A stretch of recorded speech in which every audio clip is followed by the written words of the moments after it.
What a glorious Monday it is, my friends, TVP. What's happening? And as every single week, there's no time to chit chat. Are we ready? We're ready. Milano and Rossonero. Let's go. Here we go.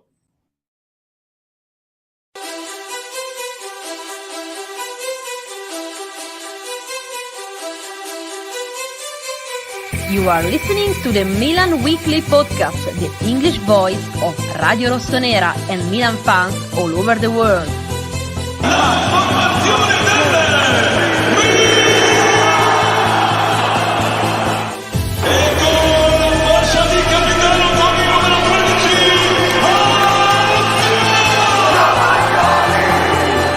Rafael Leao produces a moment of utter magic. Que sí, ¡en el gol! Theo Hernandez al volo! Theo Hernandez! Ancora lui! Una meraviglia! Ibrahimovic! Zlatan Ibrahimovic! Fuori classe assoluto!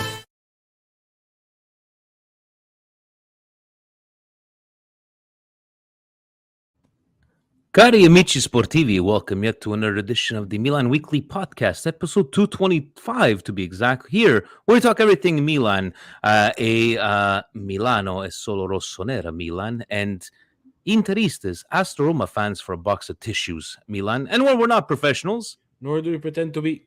and here we are, guys. What a glorious Monday it is. It is a derby win. And yes, people want to make fun of us, and we're celebrating. Stevie P, Vinny T, always here faithfully every single Monday. We do have Jan in the green room. You guys know he's coming back on. And first off, Steve, how was your week? How was the weekend? It's good. Let's get it out of the way there before he sends us 150,000 messages on Facebook. Facebook Frank is in the house, guys. Say hello to Facebook Frank. He's a YouTube sensation. And on that, I want to Jan, welcome, and I want to take you. Gentlemen.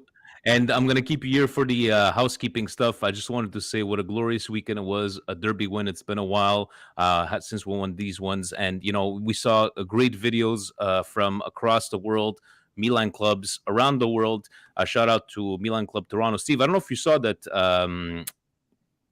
Maurizio showed emotion. You saw a smile there when he was celebrating. And then you had Facebook Frank thinking he was the ultimate warrior, shaking tables over there. But a great videos to see from across the world. Shout out to Milan Club Toronto, even Milan Club New York. Franco, we saw him, even him showing some emotions. Great stuff to see, right, Steve? Especially when we win these important matches. Well, that's what it is. It's all about that, getting together with your local club, if you have one in your area, making sure you try to take advantage of being able to watch it together, like we were able to watch it together at Ciociaro. So the tripleta over here was in full-fledged action. I was able to make it, guys. I was able to make it. I didn't even miss anything. So that felt good. It felt good to be back at the Ciociaro bar, who always graciously hosts us for Milan games. It was great to see. I was surprised to see you as well. Jan, you showed up maybe 5-10 minutes late. My brother made an appearance of all. Steve, is the sound good now? Is it a bit more backed up? Is it good this way? Yeah, you don't have to tell people what I write you in the private chat, though. It's just back up. On that note, guys, yes, it was a great experience. I just want to take the time, housekeeping stuff, then we're going to get directly into the game. Welcome to Real Katam on Patreon, a new subscriber. I just wanted to read out his message, Steve, saying, hello, just wanted to thank you for the content you have created. Milan Weekly has made the quality of my life better. I'm a huge Milan fan from the glory days of the early 90s. Anyways, I would like to join a group therapy session with y'all in the future. I have a face for podcasting, so I think I will fit in right in. Thank you again and cheers. Thank you, Real. We appreciate the kind words. And speaking of Patreon, we had announced it a couple of weeks ago that we had these beautiful books, right? This Milan Gazzetta. And Steve and I, we have two to draw, but Steve and I, we made an executive decision, right, Steve? I'm going to let you announce who is the first winner and why. Yeah, so we got these books. Shout out to the guys at Calcio England there for this fantastic book. It's a really impressive book, just because it's something that as a kid, the Gazzetta dello Sport was always something mythical. something that you could not find at every corner store, or as we call them here in La Belle Province, Le Dépanneur. Once you saw that pink newspaper, you wanted it. And then as we grow older, the internet took over and everything is online, and we were able to see it when we wanted. These guys here took that to another level, and they compiled a Milan book of all Gazzetta dello Sport front headlines wherever Milan was front and center, combined with a bit of history. And guys, we have a lot of history because there's a lot of pages in there. So this beautiful book that we got from the guys at Calcio England, again, like Vinny said, we wanted to draw. But I think, as us being new to Patreon, and we didn't know the reaction that we were going to get by going on Patreon and getting your support, we thought it was only fitting to give this book to Sabrina. So Sabrina was our first Patreon member. She's been following us and helping us and continuing to support our content. So we want to give this to her as a token of our gratitude for staying with us as Patreon member number 1. Sabrina, thank you. So I think she donated, I think, 5 minutes after we created the page. So Sabrina, this goes directly to you. We're gonna get in contact with you. We're gonna ship it to your house. And thank you for being even an apprentice of Presidente, because she has the calculus mind, Steve. She likes the numbers as a Presidente. So thank you, Sabrina, for honestly every single thing, and to all Patreon members. But for her, it was the first ever special. So we will draw the second one. We'll figure out how we're gonna do that one there. And again, congratulations to Sabrina. Guys, any other housekeeping stuff? Let's get straight into it. Steve, So you have something? Yeah. Just one more thing for housekeeping. I know we're trying to improve the channel every time. There's something that we wanted to do. It's a long time there, just because myself and Marcello are parents of kids that play local soccer.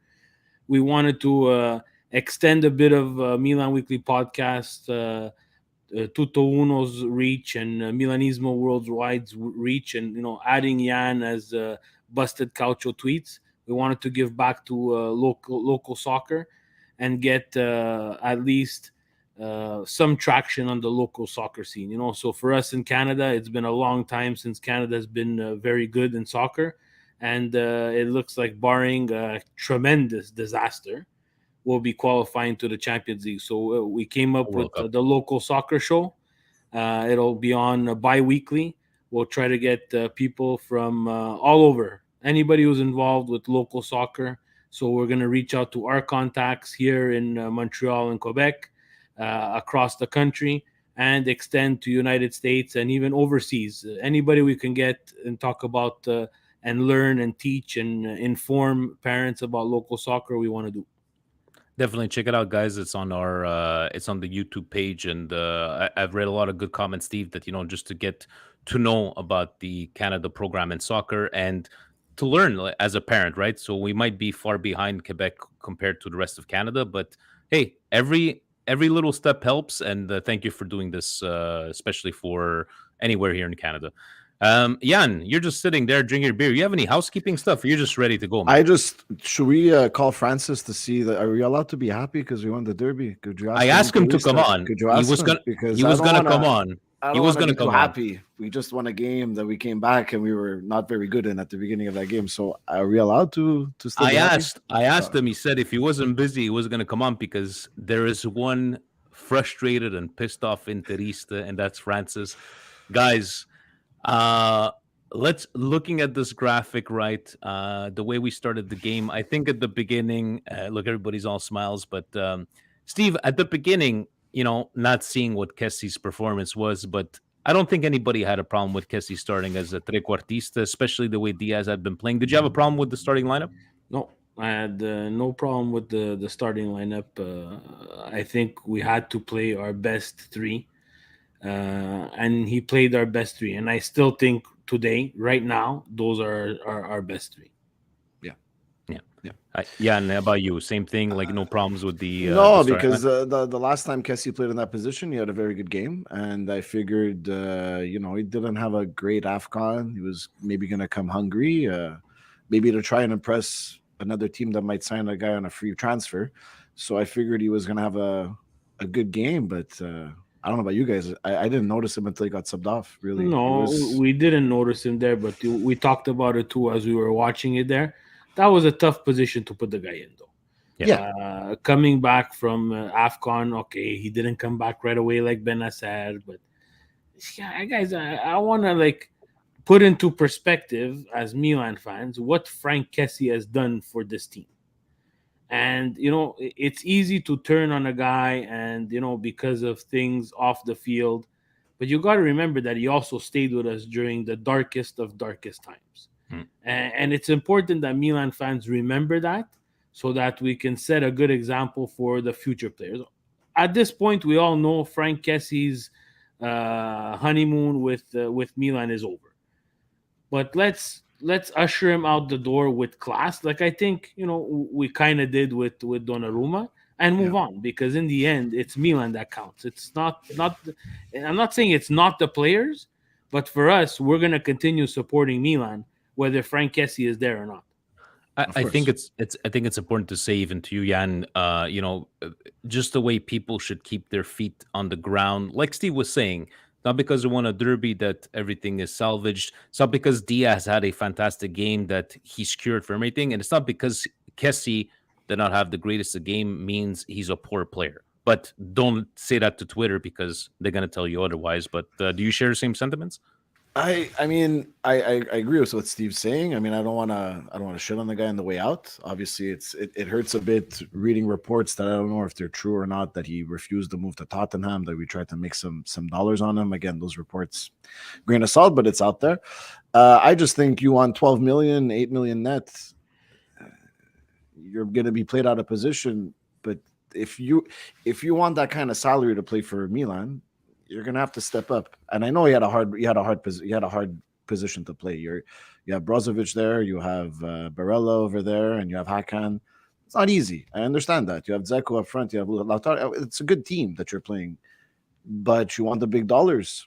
I was expecting a little bit more from him, but look, we ended up winning the game, so I'm not gonna shit on him for too long. But I expected more from him, and that was it. Speaking of the first half, Steve.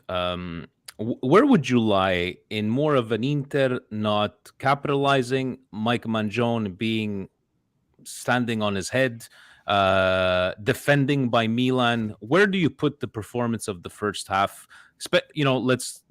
Even a lot of people were saying, would it be Inzaghi? Would it be a lot of pundits out there that they dominated the game for 70 minutes? But where do you put that balance in the first half? The first 69 minutes, Milan were nowhere to be found. Nowhere to be found. We were terrible.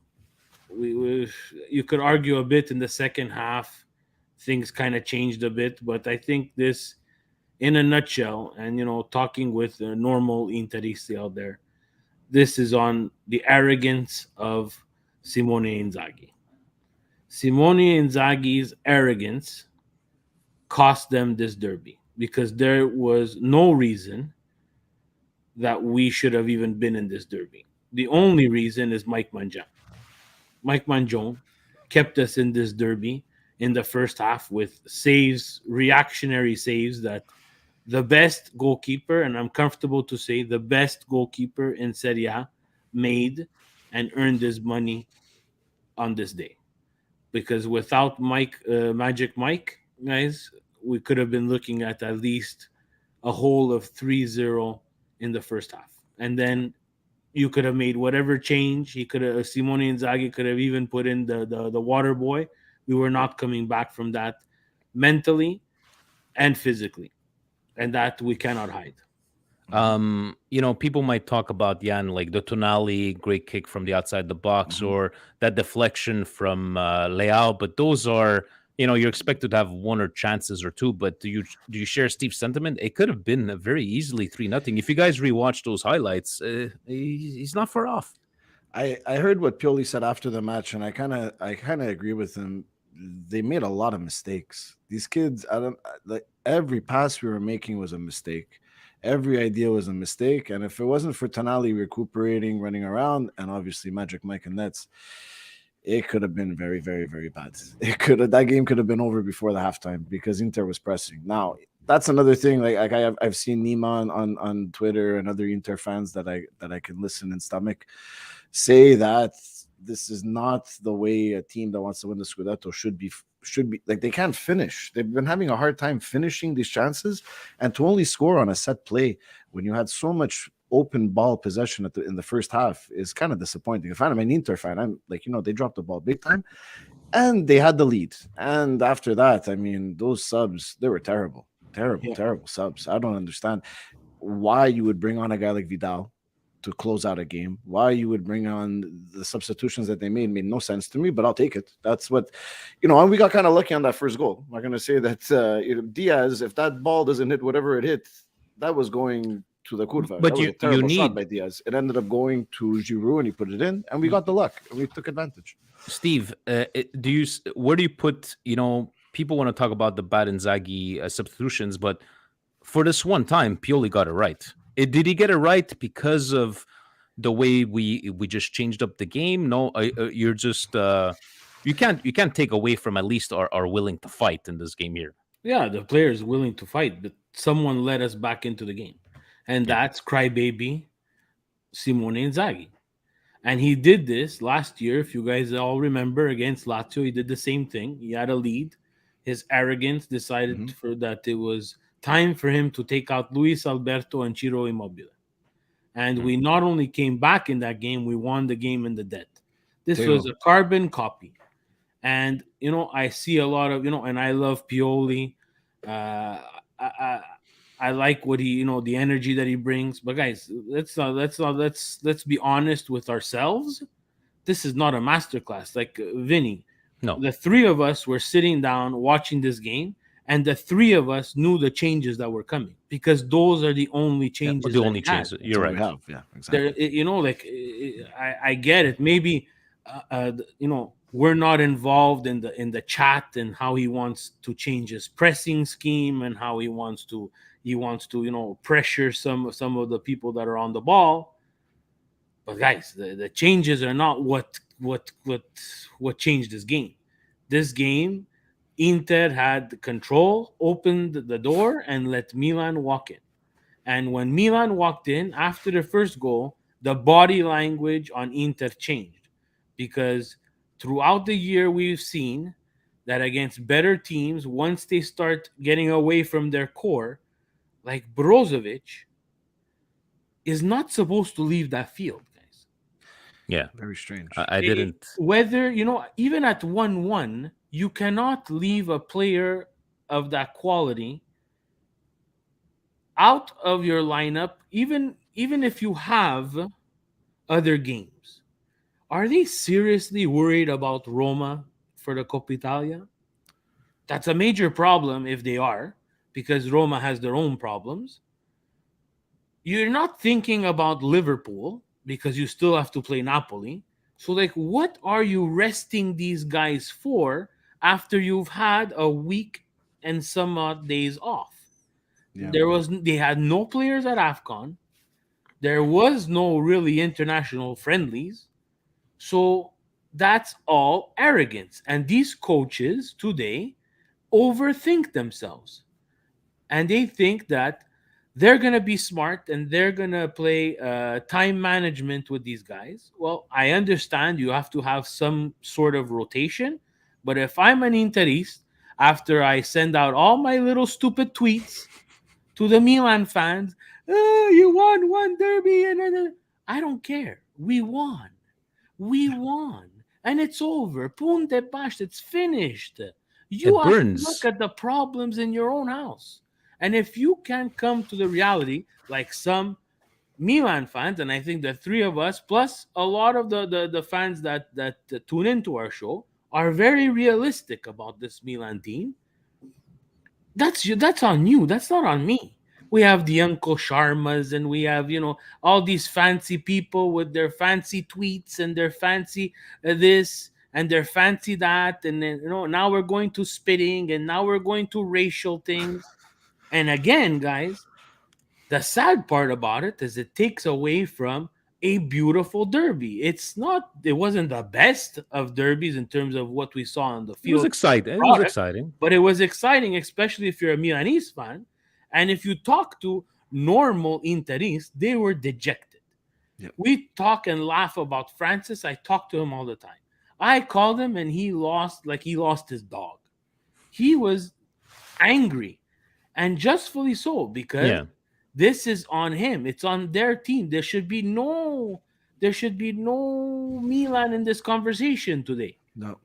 With a game in hand and the derby under control for 70 minutes, we should be really pissed off today. But we're not. We're goddamn happy. Interi snakes. They had the chance to put an extra nail in the coffin, and they didn't, right? So, and I think guys like Francis, guys like Nima, they realized that they're the ones that screwed up. But let's not take anything away from the Milan players. And I'm just gonna give out my brioche of the week. Seeing Pioli run on the sidelines with the players. When was the last time you saw a coach run on the sidelines? I love that. But in the end, whether they deserve to win or we did, we won. The history books will say 2-1 for Milan. Giroud and to Mascapiello. What did I tell you? Guys, by all means, you guys know that I don't gamble anymore. It's virtual gambling. When he checked what was he check at the 67th minute? How much is Milan to win? 4 minutes before Milan tied it, he checked and he saw it was 40-1 odds. I said, like, put $5. Put $5. Like, should I put 100? Should I put? I'm like, no, don't put 100. And in the end, that's the way I win virtually. Jan, I'm gonna throw this to you. Then I'm gonna ask to Steve. Guys, I had a hard time trying to pick my man of the match. Going from Tonali, going from Benacer had a masterclass for me, to Giroud's 2 goals, to Mike Maignan. I don't know, Jan. Can you pinpoint one? Top. We're gonna go top and flop, but first for the top. I would have to go with Mike, and that's because without him, I think, you go into that dressing room, you're down 1-0, you look at your goalie after having a guy like Donnarumma that took up so much space in that locker room, probably. You replace him with a guy like Mike that's cool, calm, and made some beautiful saves. I think that's partially has to give you the drive to try and tie that game just for your goaltender. So for me, without him, we don't even have a fighting chance, even though the French model, Monsieur Giroud, listened to me. I told him last podcast, you have to have a big game, and he delivered. I still have to go with Mike. Mike, to me, maybe it's partially because I play goalie in hockey. It's like when the goalie makes big saves, the rest of the team feels it. And I think it was the catalyst that kind of made them try a bit harder. But like also Steve said, we got lucky with some bad substitutions, and we took advantage. Steve, pour Monsieur Mike, and I saw you tweet him out. I loved his tweet there saying, je me suis avancé au travail. On m'a dit ça, c'est pas ta maison, c'est la maison de l'Inter. And he was just like, no, this, just redecorate it because this is my house too. So to Mike Maignan, si tu nous écoutes, vraiment merci beaucoup. Qu'est-ce que tu as fait pour nous, Mike? Merci énormément. Steve, are you with Mike on this one? Do you have any other tops for the game? It's Mike Maignan, an honorable mention to Tonali Giroud for sure. But we have to give credit to the youngster. I think Kalulu, after the first goal, where he kind of looked a little bit lost among the trees, settled in again, and I love his anticipation. I love that he's playing alongside the Romagnoli, which he has not done very much. Also has stepped in for someone like Kajar who's injured. So Kalulu needs a little pump in this top, and I'll go straight away with the flop. Go ahead. Salchicha Maker and Macias should not be playing for Milan. Should not be starting for Milan. Sorry, playing. Substitutes, yes. Yeah. Let's play them. They have to come in and try to close the game. Like how we tried to put in Krunic, which I didn't really like that change. I didn't know why he wanted to take out Benacer. But okay, I get it. You want to try to close the game. But Salchicha Maker and Macias were terrible. And Jan and Vince were front row seats to Nostra Polillo every single time Macias had the ball, even though I didn't say it and I was thinking it, he lost the ball. Yeah. That against, especially against an Inter, if they would have continued playing the way they played in the first half, or even somewhat like they played in the first half, losing that ball cheaply like that just doesn't do yourself any favor. So they're my flop of the match. Anybody that they put on the right-hand side, until they get me a fucking right wing, will be my flop from here to the end of the year. I like that one there. How about you for flop, Jan? Are you agreeing with Steve? Yeah, I mean, I like both of those guys. As I like the story of Macias, but I don't know, maybe he's trying too hard now. But he didn't have a good game, and Salamakers was terrible. And I've beginning of the year, I was really hoping like, okay, this kid, he's showing some progress. But we talked about it at the bar. These guys are energy guys that can run, that can do a little bit of a flair dribble here and there, but they're most effective the last 35 minutes of a game. So we do have our second and third right wingers. It's just the story that's been going on in our Milan chat for 2 years. We don't have a starting right winger, and I don't know when that's going to come. I hope it's this summer, but it's, to me, going far in the Champions League, or at least to the round of 16, or really challenging for a Scudetto is not going to happen until we have that complete starting 11. And I don't know how many more games management needs to see that these guys love them to death. I'm sure they bleed Milan. They work their ass off. It's not for them to play 90 minutes. And may I add, I think it's the first time, yes, all together, but I think it's the first time we all agreed, especially you, Steve, that red card at the end for Theo, you did good. Usually we always complain about him taking stupid fouls or throwing himself on the floor, but I don't want to talk about the whole spitting incident. I don't know if it happened or not, but we're using footage that looks like it's from Lee Harvey Oswald shooting Kennedy. Like, come on, people are posting videos zoomed in, all this. The guy didn't spit. And let's just put people around there during Let's COVID not make that it something that it's not. Let's not make it. It takes away from the game. Supposedly, you went for, but I like the foul, Steve. There's 30 seconds left. You're playing Inter. Anything could happen.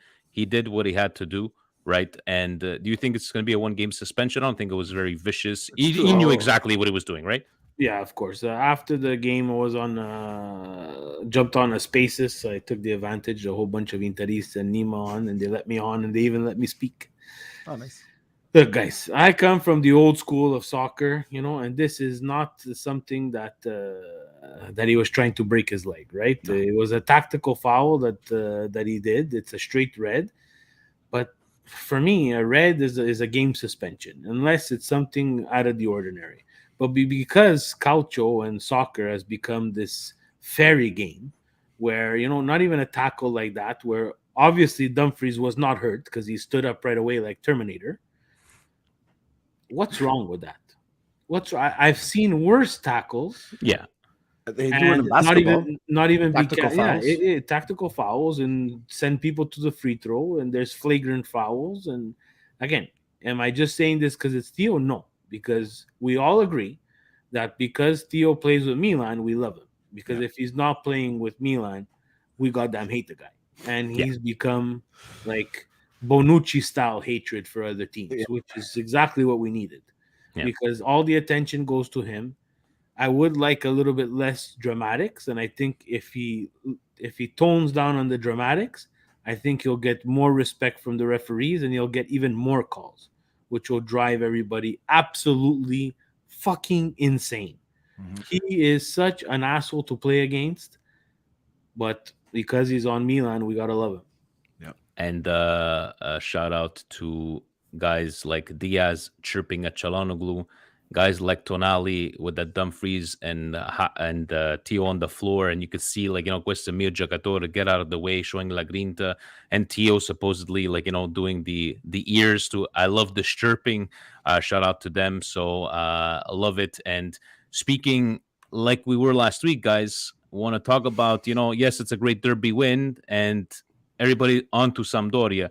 Steve, you wanted to take a look at these games upcoming, top three in Serie A right now.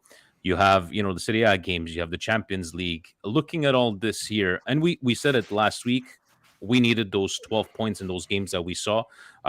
We do have Coppa Italia coming on Wednesday, but Your first impression of and thank you, shout out to Sunny, guys, 86 live viewers, thank you very much. Thanks to Sunny for these last minute graphics. But Steve, first impressions of looking at everybody's upcoming fixtures. Milan has the advantage, guys. Yeah. Which Scares me. It scares me that we have the advantage. Subconsciously agree with Jan. Scares the living shit out of me. And we saw Lazio beat up Fiorentina, but again, Coppa Italia, I'm less worried. It's actually looking at this. Before Sonny put it beautifully on the graphic, I said, you know what? It's good that we have a Coppa Italia game. Let's get the derby out of the way. And if we have some sort of bad performance, I'd rather have it in the Coppa Italia against Lazio. I'd still like to advance because I think the guys need to play, and we have some players that need some game time to see if, yes, they are of Milan or they're not. And this is where he's going to have to find a way to rotate, because Inter has a game against Roma, which apparently they were saving their players for, then Naples, and then Champions League without Barella. That's a tough, we joke about Roma. I make fun of Napoli consistently, but this is a tough February for them. And it's our turn and it's our chance to recuperate some of those points. And whenever Serie A wakes up and makes Inter replay their game against Bologna so we could know if we're 1 point behind or 4, would be nice, right? I mean, we have to wait for when. They're going to play it... They played the last game of the season, and exactly. Once we're ahead, then they need 1 point, right? So. Yeah, and especially it could happen to us as well. You see, now it's the second half of the season. We're going to talk about Atalanta later. Teams like the Cagliaris of the world just coming to bust balls. It might be in our favor, Jan, but it's Sampdoria now. We won. Let's move over, and this is no easy game against Sampdoria this Sunday. No, and there's, unless he gets hurt taking a shower, Sensi's going to be there, who always gives Milan a problem. They just signed Jovinko. They're fighting for their lives. But let's be honest here. Let's look at the 3 teams. We have the easiest schedule. I find Napoli has the hardest one. I mean, you have to play Inter, Barcelona, Cagliari, that's always a pain in the ass. Barcelona again, Lazio, then us, and then Hellas Verona, that's not a walk in the park. Yeah. So that they should have actually their top player playing, not like what Juve had to face this weekend. So it's going to be tough for Napoli, but they've been pretty resilient. I mean, they've missed out on Koulibaly. They missed out on a few they've had some key injuries as well. So it's going to be interesting to see how many points they get from that. But like I told Steve at the beginning here, I see the schedule. It's like very winnable. Maybe we tie Napoli, but everything else very winnable, and that worries me. Yeah, because Spezia was very winnable, and it's like it's so classic Milan that we're gonna do this whole fucking thing to win a derby, and then we're just gonna lay an egg, piss away 2 points. Yeah, and then it's like you can't do that now. This is the point where we got our chance to catch up, and if we don't play properly, and this is exactly what I was, the Spezia episode, guys. If you go back on that one, you'll remember that we were talking about. Man, the immaturity of Milan to not only, not win that game because of referee error, but then lose it altogether. That point is big now. That point means we're tied. So, and I don't care about the ref error. I don't care about the ref error. Ref errors happen all the time. It's part of watching this league. We're past that, but the tie was there, Jan, right? Yeah. And that extra point right now puts us in second place above Napoli and tied with Inter. That's pretty good at this point in the season, right? Yep. And especially Milan. And looking at Twitter, you see a little bit of crack in La Fondazione for the Interisti out there. They're all starting to not worry, but they're starting to second guess what's going on there now. It's that time of the year, though. Yeah, it's that time of the year. They've escaped the whole year, injury-free, which is good for them. I don't want them to get injuries. I want to beat the team that won the championship by, not with excuses of injuries, but they had no one leave. They had no dips in quality. Now they're starting to, thanks to their coach, they had a dip in quality. And we'll see, and we'll see what they have up their sleeve for the rest from here on out. But it's going to be interesting, guys. Let's take it to well, not our favorite segment, but the our favorite audio clip. The rest of Serie A, gentlemen, starting over with Sampdoria with a convincing win against Sassuolo. I did not catch any of this game here, Steve. I don't know if you got anything highlights. This was anything Sassuolo old versus Sassuolo busted. Sensi and Caputo getting involved in the scoring. We had an appearance of Candreva, born again. The best crosser in Serie A, no? According to some pundits, yeah. Look, Sampdoria just put away their chances, and Sassuolo looks like they need to find themselves again. Uncharacteristic 4-0 loss to a Sampdoria team that before the signings at the winter mercato, I did not think that they had in them to stay up. Only because they were going to only stay up. Sorry, let me correct myself. Just because the teams at the bottom of the table were just that much worse than them. Yeah. Jan, how about Fiorentina Lazio? Did you catch? I caught a bit of this game here, and I was a bit surprised. I thought they were going to pull up more of a fight, but nope. No, I mean, Sari had Lazio playing well. I was happy for my friend Jerry and Nando that Lazio won the game. I was expecting Fiorentina maybe to... I mean, they've made some signings, so I don't expect these guys to gel right away. I was hoping Piontek would score a goal just so I can tease Jerry about it, but did not happen. I don't even think he played. But he did play. He came in as a substitute. Yeah. He came as a sub, so yeah. I mean, happy for Lazio. Torreira cost me my Fantacalcio by taking a red card.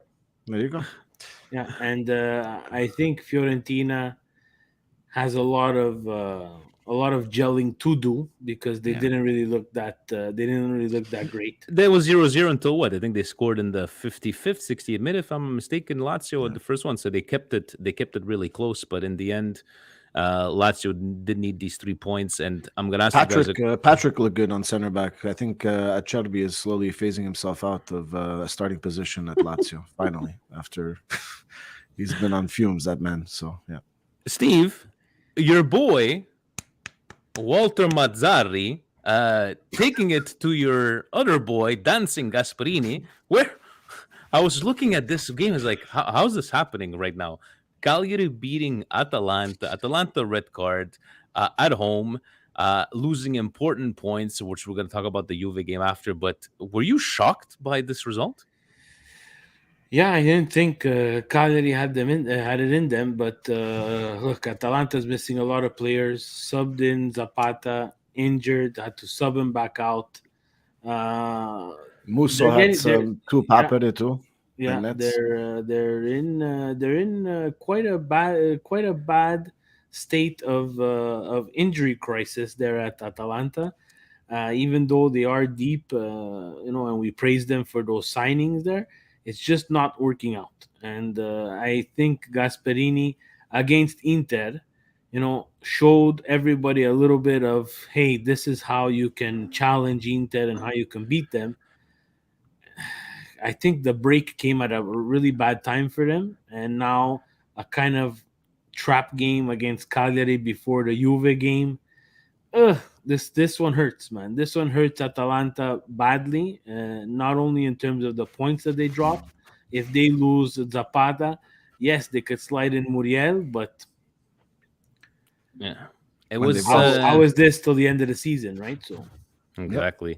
I'm going to tell you that during the Roma Genoa game, if you were watching back in the day on Rai, here's something you would have not heard.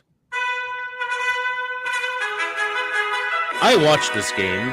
And leave it to Mourinho to make every possible excuse.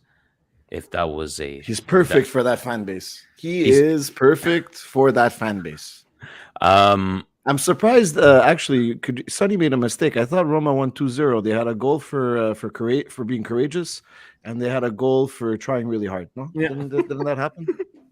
And then you have their freaking fans.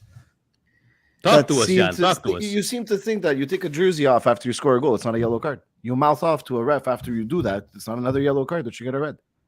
Now, a conspiracy as if only northern teams get away with this, as if Roma is targeted. Roma is not that good.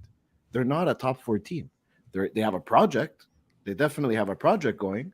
But when you have your official Twitter handle, Roma English, is putting out statements talking about refs making mistakes, when Mourinho is making post-game interviews saying that, well, Chiellini, this wouldn't happen to, Ibrahimovic, this wouldn't happen to, you're sending the wrong message. It's a loser mentality that you're projecting onto your players and onto your fan base. And Steve, if I was a real Roma fan, I would be like, no, because that's pathetic. You probably agree with Jan, Steve, but even I was surprised with Zaniolo. I know the frustration, you can see it in this kid, and yes, getting the frustration, barking back at the ref.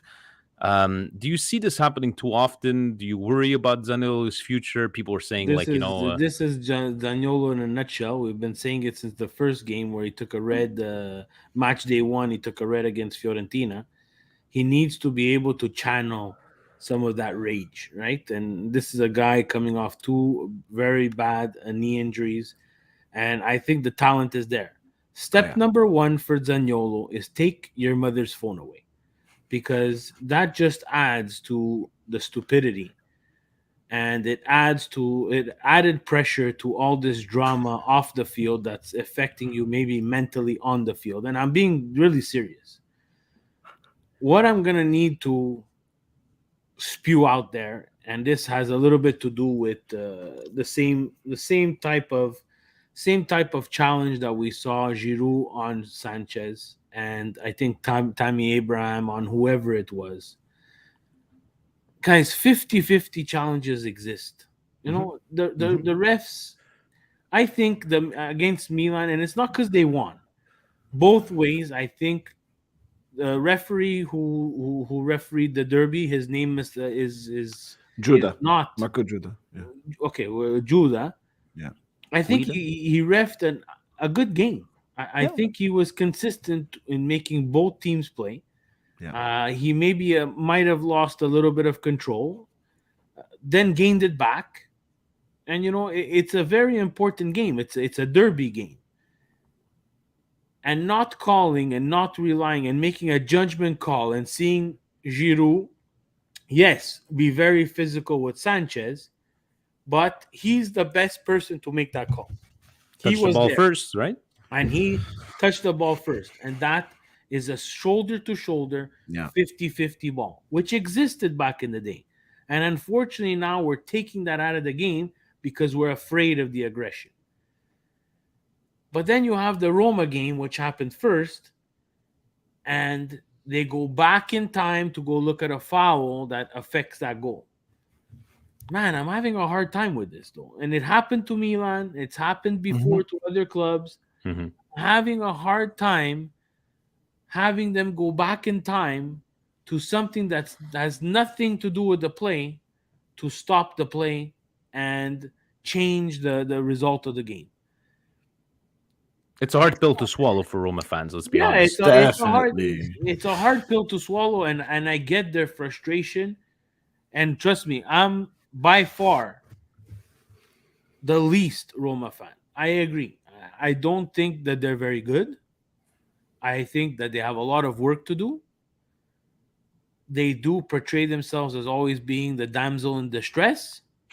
But sometimes you have to give them the benefit of the doubt where, they could have used that goal. They needed that goal. It's 90 minutes. You got that goal at the 90th minute. You're playing Genoa, who was almost relegated. But you know what, Jan? What the hell did you do the rest of the game? What did you do the rest of the game? It takes that's like when Milan lost against Spezia. What did we do the rest of the game? Yeah, the ref maybe should have let the play go, but it shouldn't be down to that play. And we paid if you're as good as you think you are. And they paid for it. And it's, again, the same way we complained where we hate that the ref had something to do with the final result. Their argument for this game is just where their ref had something to do with the final result. But Milan's official Twitter is not going to put out a statement like No. But that's the way this they is the want to handle problem it. is because their players now you see them on the field how they start arguing with the referee because they have the mentality that okay, my bosses think like that, my manager thinks like that, my fans think like that, and then they're going to get a red because the refs are like, shut the fuck up. I don't want to hear your shit over here.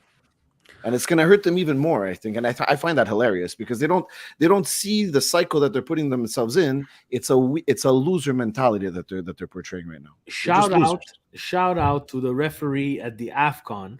Oh yeah, where the whole tournament was a joke. I'm not going to mince any words. It was terrible. It's a terrible tournament. It's terrible timing. I don't care if you're just going to say I have no respect for the AFCON. I have absolutely no respect for the AFCON. I'm not afraid to say it. But that ref going to probably one of the best players in the world and saying, if you're not happy, take my whistle, take my cards, and you go ref. Hey, he was shocked. Yeah. And that's what I think some of these players need. They need to be shocked sometimes. Yeah. We'll see how Serie A and the AFCON referees. No, that was pretty entertaining. Going through the last results, guys. Patreon questions after and before you start. Yes, I have a question for you guys. If Zaniolo is the signing that solves our right wing, are we happy or we're not happy? I'm extremely happy. I would love to have him on. Depends at what price, I would say. I wouldn't spend anything under 50 million. I think I would do it. I was gonna go 30 and lower. If he continues playing like this for the rest of the year and the stats are not up, where I'm paying 45. Yeah, but he's playing like this not because of his talent. He's playing like this because of a situation. I want a discount. It's a toxic situation he's in. Yeah, Mourinho is a great guy. I would love to have a shots with him, have a pizza. I do not want to work for that man. Are you crazy? Steve, would you be happy? Would you be happy? For me, that's a very interesting cartellino. It comes with 2 bad knees. We had someone with 2 bad knees. I don't know. I would even go to the point of getting consulted on his knees outside of Milan medical team. Now you're dreaming. No, you're dreaming. You know what? Before I forget it, Mike is always joining us. We're gonna talk about the Juve game. And Mike, Stevie, this question: do Juve make top 4? And if you say yes, who misses out? I'm just curious. Please answer. So let's talk about the Juventus game. 2-0 against Verona. Oh my God, the 2 new players scored, and everybody's having a good time. And I watched the game. They played better than they usually play, but to me, this was not a next coming of Christ kind of performance. But to Steve, maybe to Mike's question or your takes on the game. The game. I don't know what Juventus fans have been watching for the past. How many years has Vlahovic been in this league? 3 years now, I think. 3. So. What have you been watching for the past 3 years that you didn't know that this was going to happen? He's that price tag for a reason. Yeah. It's like I felt like they just discovered him. And I saw tweets like, oh, he's going to need some time to gel with the team. What team? They didn't have a team. They didn't have a striker. Morata's not a striker. Vlahovic is a striker. And you saw he made everybody else around him better. He stimulated Dybala, who was, instead of playing his game, was chirping at Nedved a couple of weeks ago. So, that's the things that shock me about Juventus fans. Have you not seen anything? But again, this is, and Mike, please don't take I don't know if you watch every game or not. I know some people that don't watch every game. And that's why I call them Juventus plastic fans. Where at the beginning of the year, things don't go your way. And, I don't think I'm going to watch the game today. No, I might go. Is that your Juventus voice? I might go shopping with, at the local shopping mall. No, the Juve game, I'll watch it after I'm taping it. Who the fuck's going to watch it after they taped it? I call your bullshit, Juve fans. And now all of a sudden, you make the signing and, Oh, now we're starting to watch it. Now we're not going shopping anymore. Now everybody's back on the bandwagon. Everybody's back on the bandwagon. You see, Mikey watches every game, so I don't put you in this category of people. But if you didn't know as a Juve fan what you were signing for 70 plus whatever they gave their agent plus his salary, it's a bit hard to digest, right? And Zakaria, guys, I hate to break it to you, watch the whole game. He was nowhere to be found. He couldn't make 3-foot passes until Francis Colo-Giacomo in a tweet said, "Oh my God, Zakaria can't make a 3-foot pass." As soon as he pressed enter, he scored. So I thought it was Bakayoko playing for them. And I get it. I get it, the hysteria, and I get the, new signing at home. Everything worked out in Juve's favor for this game. Were they the better team? Absolutely. Is Vlahovic a good signing? I say yes, he's a good signing. It's a lot of money. You had that money to spend. Great, good for you. But the hype at a certain point is going to hide your flaws for only so long, guys. Your midfield's not good enough. Your defense is not good enough. You have De Sciglio and Danilo as two left back and right back, respectively. Yeah. Danilo, did you guys hear that? Danilo and De Sciglio. I think there's still Juve fans that are trying to think that I've seen them say, "Oh, we don't miss Cancelo. We don't miss Cancelo. We have Danilo." No. Why? Running a little late. Napoli winning 2-0. Steve, to his question, does Juventus make top four? And if they do, who will be knocked out?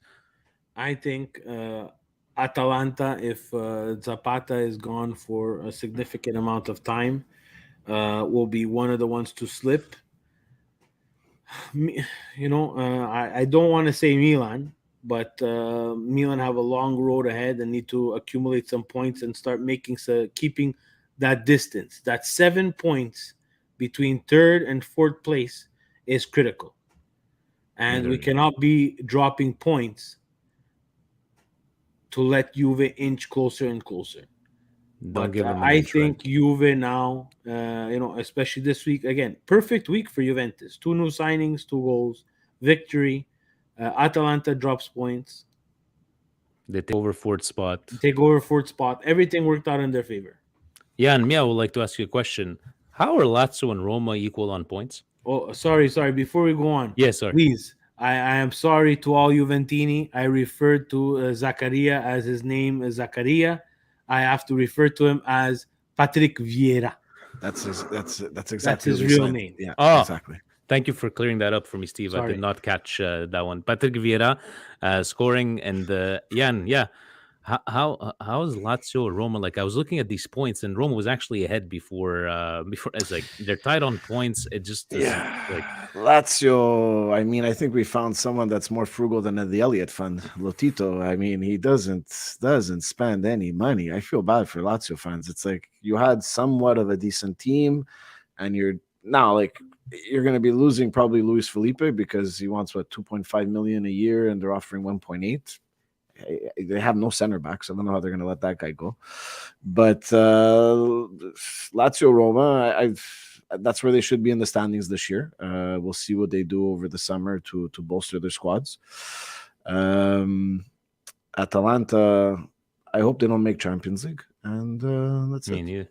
No. And to Jamie saying, Stevie, you just went on a rant about Juve being overhyped, but now you're worried about them. Maybe Stevie's worried about Milan laying an egg or something. I'm worried about Milan, Jamie. If you've been watching the podcast, I don't hide it, guys. My worry is about Milan. We didn't address our needs. We didn't address right wing. We didn't address center back. We didn't address striker position. They addressed. So now for me, it's those 7 points. I want to keep that 7-point distance. I don't want them anywhere near me. Make them get near to anybody else. Make them stay in fourth all you want. You want to close the season and, the season stops now. I make Champions League. I'm happy with that right now. But I still have hope in that Milan center attacking midfield. Thank you, Ramsey. Guys, I still have hope that we can catch Inter. If Inter has some unfavorable results, let Juve catch Inter. I'm fine with that. But I don't know. I'm again. That schedule scares the living shit about me. Definitely does. And to Patreon we go, to Fabio, our personal cheerleader. Ciao, boys. What are we rooting for on Sunday? A Napoli win or a tie? And who do we expect to cover the left back side on Sunday? Balo or maybe Calabria, Kalulu on that side for the game. Vili, let's wake up early because I need the therapy. Fabio, you made me already wake up one time at 5:30. And you know what? This guy's probably going to make me do it again. But guys, to Fabio's question, Jan, to you. Who do you put replacing Theo next game? We're gonna put our AFCON champion Balotelli for sure on the left Is he side. not hurt? Didn't he get hurt? I don't know. I saw him with the trophy in the locker room. He didn't look like he was wearing like a tracksuit. I think. Well, and if he's hurt, well then I would put Kalulu there or Calabria, and then put Kalulu back on the right because tomorrow looks like he's back. We're gonna see Kalulu. We're gonna see Kalulu somewhere. We're not fiddling around with Balotelli, and the way Kalulu's playing, you can't take him off the pitch. Definitely. No, he's playing really great. And I don't want to see Tomori against Lazio. That's for sure. No, we shouldn't have to play him. No. Well, I think Theo can play against Lazio, so we should be okay for that. Yeah, exactly. Peter saying, Cari amici, is Diaz out of the doghouse now? Keep up the great work. I say... it's a start. It's a start. It's a start. I don't think he's out of the doghouse yet. It's not. It's a positive start. He's on the right path. He's on the right path, but if we're gonna be consistent in what we say each podcast, it's not from a 20-minute great performance that's gonna make me erase the whole fact. Just like Milan beating a derby does not erase the whole fact that we were struggling in the last ones. Steve, is he out of the doghouse? Absolutely, Mr. Negative, Mr. Negativity. Not mine, not my doghouse. I need more. And I'm okay with the 20-minute performance, but the 20-minute performance is not a player that I can invest highly into and leave my center attacking midfield starting role to a player who plays 20 minutes. And also, I think we know what he can do when he's playing at his level, and we haven't seen that, I guess, since he got COVID. Who knows how he's recovered from that? But he gave us performances that we can expect more from him. So I hope, hopefully this is good for his confidence and he can put in a good 70-minute, 80-minute performance next game, Definitely. Gio saying, keep up the great work, guys. Glad we got the 3 points, especially with Theo and Leao doing a Houdini. Saturday game is an example why we love Calcio. Inter didn't bury their chances, and we did. The question: what do we do with Kessie? He's becoming a liability on the field. We did answer a little bit there at the beginning. Again, with the 11 best players, for me, Kessie is not a liability. I would still keep on playing him, and I understand the frustration from fans, and I speak from the heart a lot of times, but if I would have to speak from the heart, he wouldn't be playing, and we do not have a squad to afford to let him on the bench. So I don't think he's a liability. Steve? Nope. Definitely not. And Jan, how about you? No, he's one of our better players.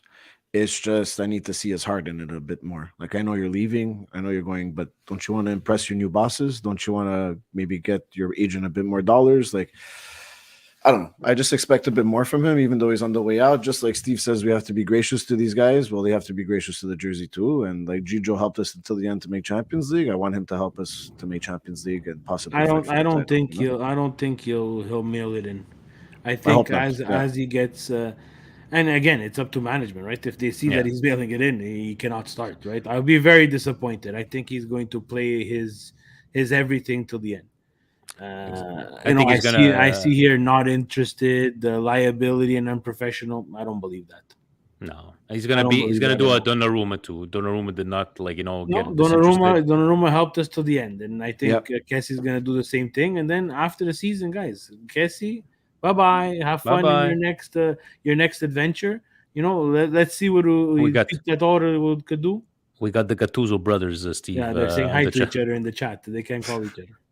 My friend Vince Jan calls you Vucinic. To Kim from Australia. Ciao, gents. Keep on doing your thing. What a win. I'm still hyped. Was a much needed 3 points. How are you guys feeling about Giroud? When Ibra comes back, would you be starting Giroud or Ibra if he keeps up the form? P.S. My Milan 88-89 jacket arrived on my doorsteps yesterday. I can't wait to wear it on Sunday for the group therapy session. Yeah, Kim, us at 6:30 in the morning. You, it's in Australia would be 8:30 at night. So we'll see. We'll see about that one. But how about his question about Giroud, Steve? Would you keep on starting him? Do you put back Giroud Ibra? needs to start. Giroud needs to start, and some people at Milan have to put their big boy pants on. Yeah. It's not time to screw around with the Ibra Cadabra and stuff. And right now we need him. We need him to be a leader. And again, I put this a little bit on Ibra too. Don't cause the drama now. don't think It's he not will. the time. And I don't think he will. No. He's injured. It's the Achilles. He knows that if the Achilles does rupture, That's it. bye It's bye over. career. It's over. Yeah, So exactly. take your time. Unfortunately, we don't have it. We have the youngster there.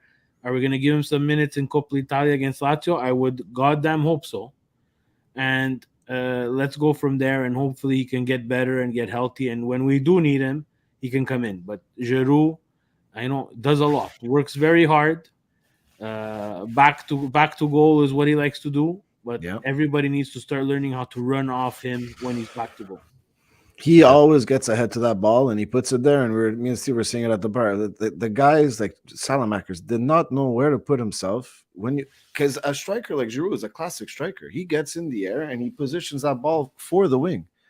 And that was a big problem in the first half. We were losing balls because of that. The guy was putting it there and he's like, I'm not at Chelsea anymore. Huh? No, you're not at Chelsea anymore, buddy. You don't have those guys making those runs. So I think, I would love to see Giroud start more. And I think as of next year, I don't see Ibra coming back. They signed this kid, I forget it, Marco, whatever. And now they have Giroud that I would say they would keep him. So keep playing him. Keep making him play every game. And Ibra, you have to be the cheerleader on the sideline. Yeah, but correct me if I'm wrong. I think Giroud's contract is 2 years. Yes, Is it? Okay, I thought it was a 1 year. So perfect. No. To Gillis, say, hey guys, big win, still buzzing over it. I thought before the game that Pioli going with essentially the same philosophy as the first derby was going to be a mistake, essentially ultra-conservative and defensive. Inter had zero fear of Milan scoring in the first matchup, and aside from a wonderful save by Tiramisu and an Inter on goal, Milan was lucky to leave with a point. So my question, should Brahim Diaz have started from the get-go? I'm not saying the 30 minutes once Brahim came in, what we have gotten from the start, but going the same thing as the first game seemed foolish to me. Forza Milan. No, I don't think I would have started, even seeing his last 30 minutes, the way he's performed lately. I wouldn't have. I don't know if, Jan, you would have changed anything. No, and I think people forget how bad our lineup was in that first derby. We were missing more players, you know what I mean? And we were lucky to get away with a point. So, besides the fact that we were missing Tomori and Zlatan wasn't there, I think it's pretty much our starting lineup, right? So it was, to me, like the lineup was set up in a way to be conservative. And what did we do? We had 4 shots on net, scored 2 goals or 3 shots on net. So we did play off of that, right? So it did work for us. I can understand the person who asked the question. I can actually understand their apprehension about it because that first derby was a nightmare to watch. But he got it done, Pioli. He did. Steve, That's it. Same thing for you. You wouldn't have started, wouldn't have made any changes to the starting lineup. And last question from Vincenzo from Winnipeg. Sorry for the late question. What a fantastic weekend. I think I'm still celebrating. My question is about Diaz. He got a pretty solid match rating. However, his performance during a short stint on the field, in my opinion, was subpar. Yes, he set up the first goal, if you want to call having an awful first touch and shaking a shot for an assist. I want to know your thoughts on this performance.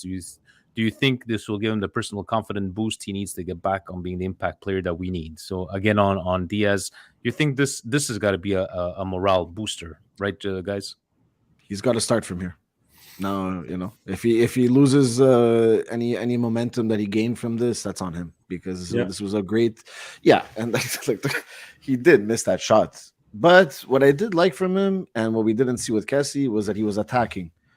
He was doing the dribbles. He was causing problems. Sometimes he would try and dribble too many players, but I like that. That's what I want from my cam. That's what I want the guy to do. I want him to attack, and he was doing that. And I hope he builds off of this.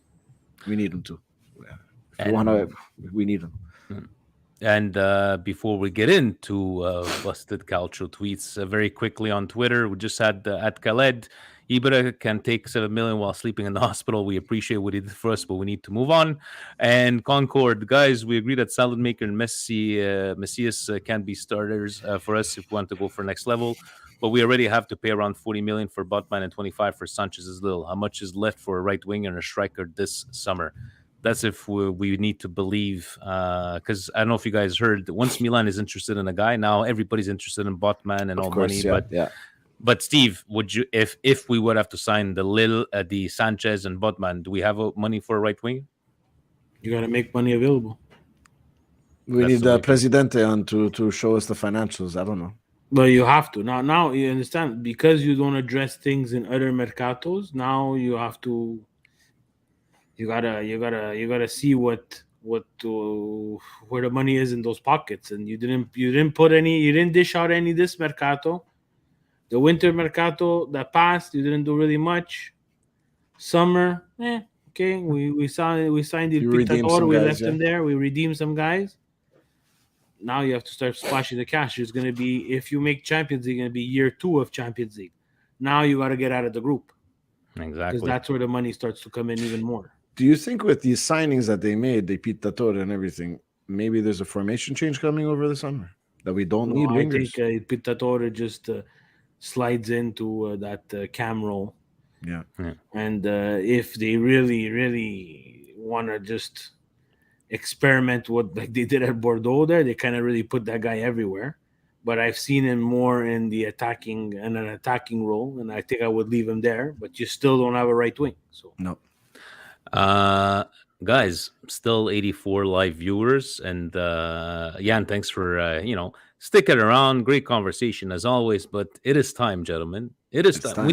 We need like a jingle to get in. Sonny, make us a jingle for busted, maybe like a Benny Hill kind of music to start off. But let's see what you got for us, because I know you had many to choose from. There was a lot of good submissions. I'm seeing more and more people are sending me some, so it was fun to see. There was too many to choose from this week. Obviously, with the derby, with Vlahovic starting, and we'll start with the first one here. Mike Juventino. This was, we're starting a bit on the EPL side. So Manchester United, they lost a game against, I don't know what team, they're Bournemouth or whatever the hell it was. And Middlesbrough, there you go. Ronaldo missed a penalty shot, I heard, and they really choked. So unfortunately, Ronaldo had to learn that you don't know what you have until it's gone.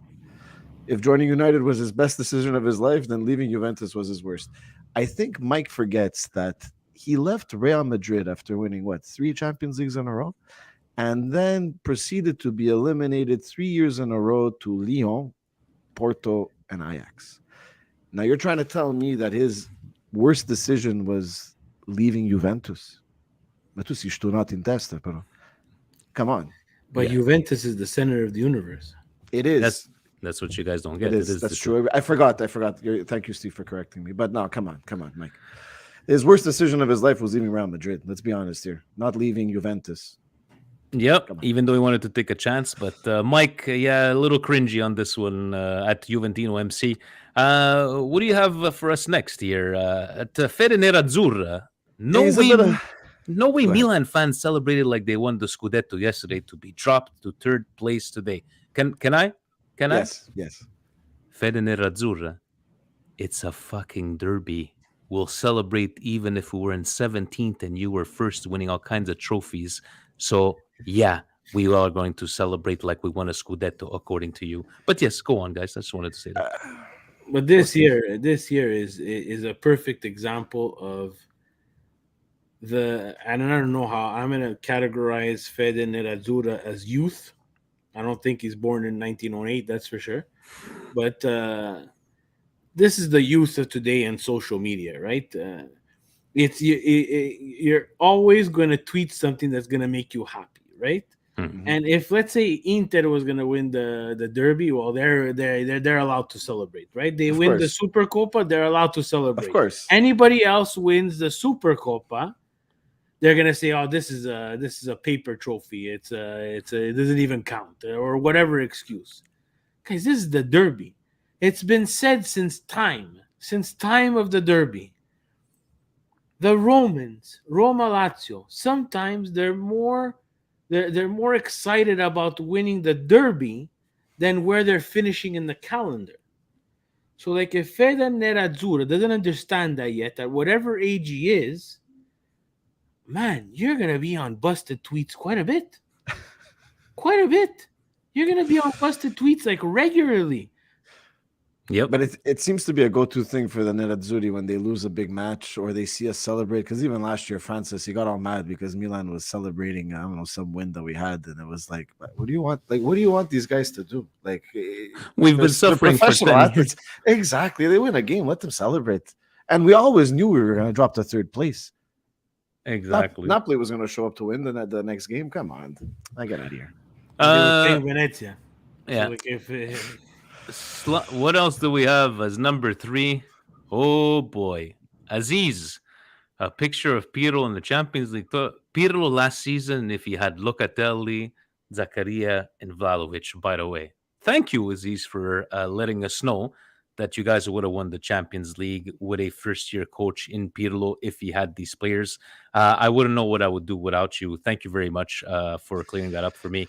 Jan, this one needed to make it into the top 5. I mean, let's be real over here. Pirlo, like, first of all, I don't know where this is Pirlo later in his life holding a Champions League. So obviously he was doing something for Milan, right? Because it was never with Juventus, because he only had tears when he played with Juventus and it came to Champions League. But how dim do you have to be to think that this man, who I guarantee, I love Pirlo as a player, he wasn't above his head. He wasn't given a very fair situation. Do you think that even if you had Locatelli, Zakaria, and Vlahovic last year, that he would win? Like, come on, these 853 likes. 853 likes. They're Juventini, and like Steve said before, they were all watching games right at the beginning of the year. My brother is a Juventino at the beginning of the year. I was like, hey, you watching the games? No, not watching. I'm not watching. He texts me, hey, I hear we're getting this kid Vlahovic. I'm like, I thought you weren't watching. He's, oh yeah, but now it's getting interesting. 853 likes. They dusted off their Twitter accounts. Guys, they're super happy I've always said it here. We do this because we love Milan. If we would have been doing this for likes and views and subscriptions, I'll be very honest, we would not be doing this. We would not be doing this because this is, for me, in all seriousness, busted calcio tweets. And you guys, we know the day we had today. Guys, we struggle to get 100 likes, believe it or not. And I'm being honest with everybody on things that we post. Yeah, on things that we post. And I think that, we give you an hour and 20 minutes of some, funny, sometimes serious, sometimes over the top content for you guys to look at.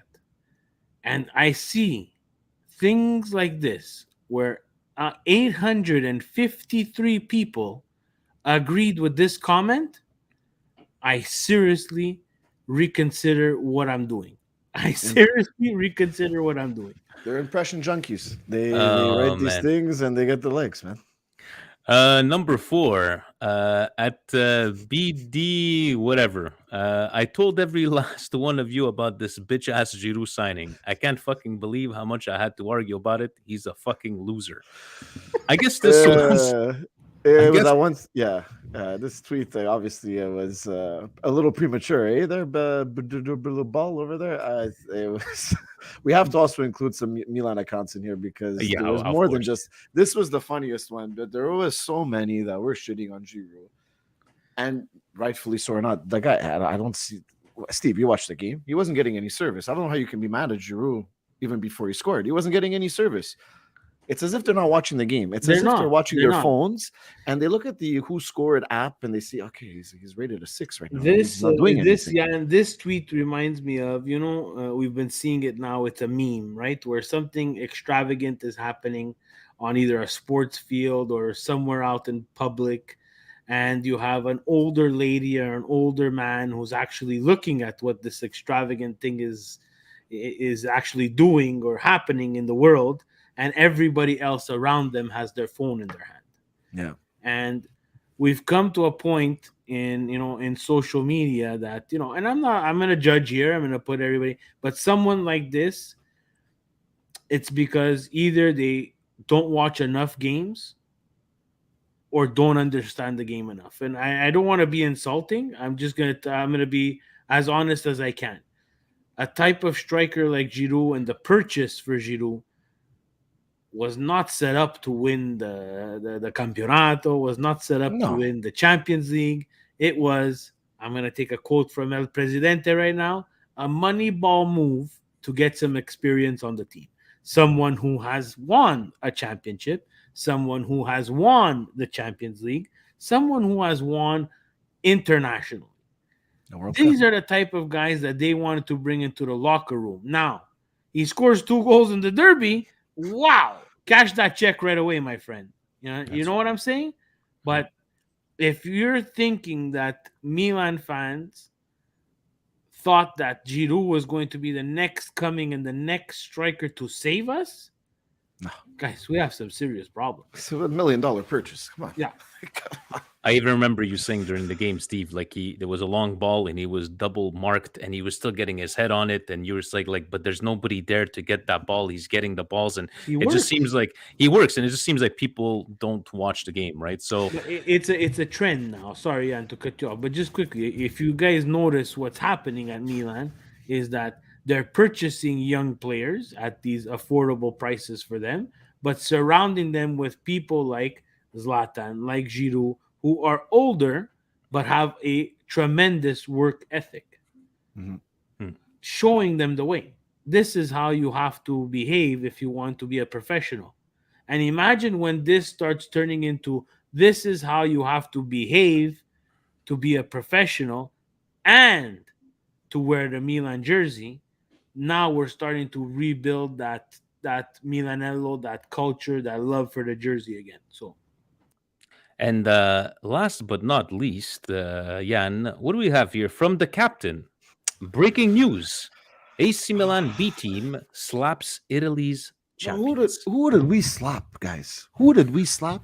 First off, B team. We were missing Tomori, and Zlatan wasn't there, and we never had a right winger. Okay, so B team. First off, right there in the tweet, you're busted. Slapping the Italian champions. Inter steamrolled us for about 60 minutes in this game. We started crawling back in around the 60-minute mark only because of their own problems. And you're going to stand here and make a tweet like that. But you know how stupid you make us look. And again, what Steve was, how many likes? And there's probably 629 likes at the time. So it's an embarrassment. This is like, I stand there and I'm like, busted tweets on these things. But I have to look at my own backyard. There's so many Milan accounts that just make these. I don't get it. Why are you embarrassing us for? We did not slap anybody. We won the game. And we're gonna go home with the 3 points, and we're gonna celebrate. But we did not slap Inter. Come on, let's be real here. Definitely didn't slap anybody out there. So yeah, the captain, happy we won, but no, our B team. Let's look at the first derby and see all those players that we were. That was a B team. That was a B team. Tata Rusano, and I think Balotelli had started that time. And if Bakayoko would have started, then you might have had a discussion there. But, anyways, but we look at it from both sides, right? The Milan side and the other side. And I think as Fujis and Funyan was saying, you could have a Hall of Shame. I think we're gonna make an episode just with these busted tweets. But glad you guys are enjoying it, gentlemen. It's been an hour and 20 minutes. We have anything, and yes, Patreon, yes, Gio, yes, Fabio. I will be up. Let's get together. 5:45 a.m. because you're gonna bust my balls until we get there. These guys, they drive me crazy. But you know what? Shout out to Gio because it's gonna be like 3:00 in the morning for him, and he's still gonna be on. So good for you. Any closing words for you as TVP? That's it. We don't have any other tweets. We're not missing a tweet.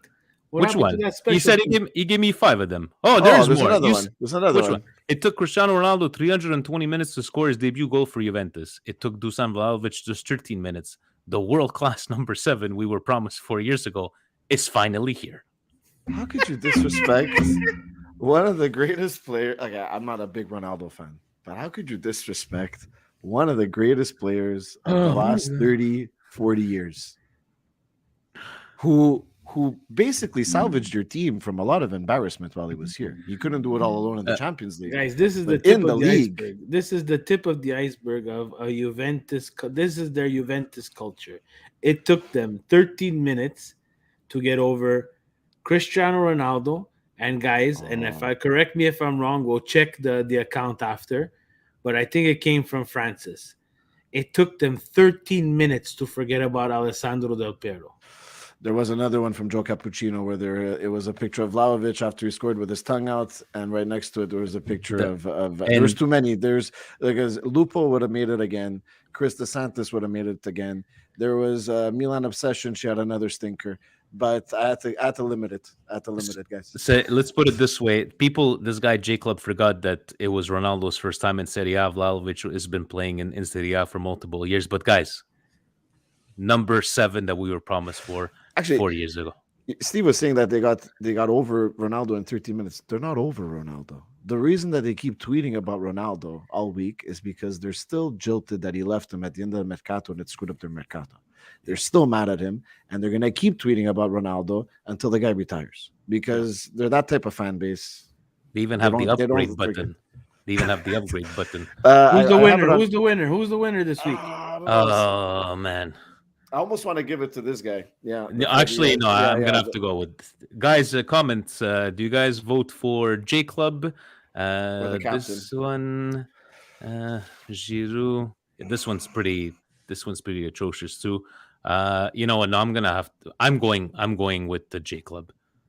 Steve, who won? I think look, our own came really close there, but this one is something else. I'm gonna have to go with the J Club too. Yeah, J Club. He's he's a fountain of bad busted tweets, so you might see him again. He also has other accounts where he pretends to be an Inter fan and he pretends to be a Milan fan, and he replies to himself to get more. These guys are impression junkies. They wanna look at their stats at the end of the day and be like, oh my 15,000 impressions. Oh, but yeah. So anyway. We will definitely have more busted tweets on for next week. Yes, stay tuned for this Sunday. Managgia Fabio, 5:45 a.m. At least have some coffee. And what I want to do for you, Patreon members, and what you guys do for us, thank you very much for. See, this is buying new microphones, giving Jan his own microphone so he could sound beautiful, so he could do these nice segues. And you know what's going to happen, Jan? If you get 10, 12 busted tweets, it's going to be hard to try to pick a better one. No, who's the best one, right? Because there's going to be so many good contenders. But guys, honestly, anything in closing, Stevie P? Brioche of the week goes to Samu Castillejo for changing the lights. Yes, I like that one. Awesome. Yes. Yeah, mine went to Pioli running when we scored the second goal. Jan, anything to you? I was just happy to be at the bar to watch the game with some Milan Club members. It was nice to be back there, and it was nice to see Trocharo's was full. They were doing well, and great sandwich as always. So that was my brioche, just to see all you guys again. Do we have any indigestions? I think we went through them right now. Yeah, we went through about 6 of them. Yeah. A lot of indigestions there, but guys, thank you very much for joining us once again. Guys, you're still 77 live viewer. You guys are awesome. Ovunque e sempre. Forza Milan! Forza Milan. Forza Milan, guys. We'll see each other next week.